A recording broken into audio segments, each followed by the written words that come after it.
ఆ లాంజివిటీ అన్నది మనం ఎంత ఎక్స్ప్లోర్ చేస్తే అంత పెరుగుతుంది, ఎంత రెస్ట్రిక్ట్ చేసుకుంటే అంత తక్కువ అయిపోద్ది. ఎందుకంటే అటువంటి సినిమాలు కొంతమంది తీస్తారు, అందులో కూడా కాంపిటీషన్ ఎక్కువ ఉంది. సో నన్నెందుకు చూస్ చేసుకుంటారు, దాంట్లో ఆల్రెడీ చాలామంది ఉన్నారు.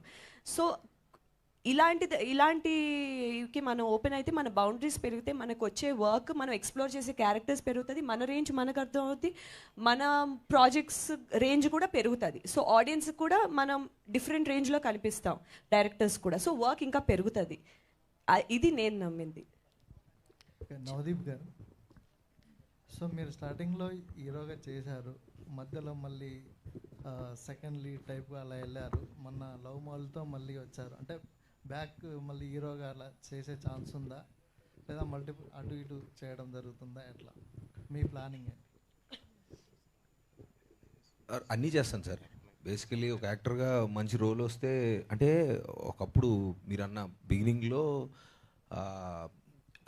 అదే ఇదే అని మాత్రమే ఉండేదండి, కానీ ఇప్పుడు అలా లేదు.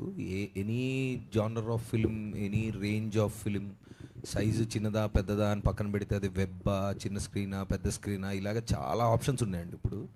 ఇప్పుడు ఆడియన్స్ కానీ, మేకర్స్ కానీ, యాక్టర్స్ కానీ అందరూ యాటిట్యూడ్ ఎలా ఉందంటే, ఏ క్యారెక్టర్లో ఎవరున్నారు, మల్టీ స్టారర్ అనేది ఇంతకుముందు అసలు వాడే మాట ఇప్పుడు అసలు కాదండి. అది నాకు తెలిసి తమిళ్, మలయాళం ఇవన్నీ రకరకాలు ఇప్పుడు పాన్ ఇండియా అన్నీ చూస్తున్నాం మనం.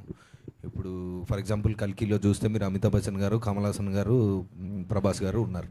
So now it is like okay, that's a mega super big comparison అనుకోండి.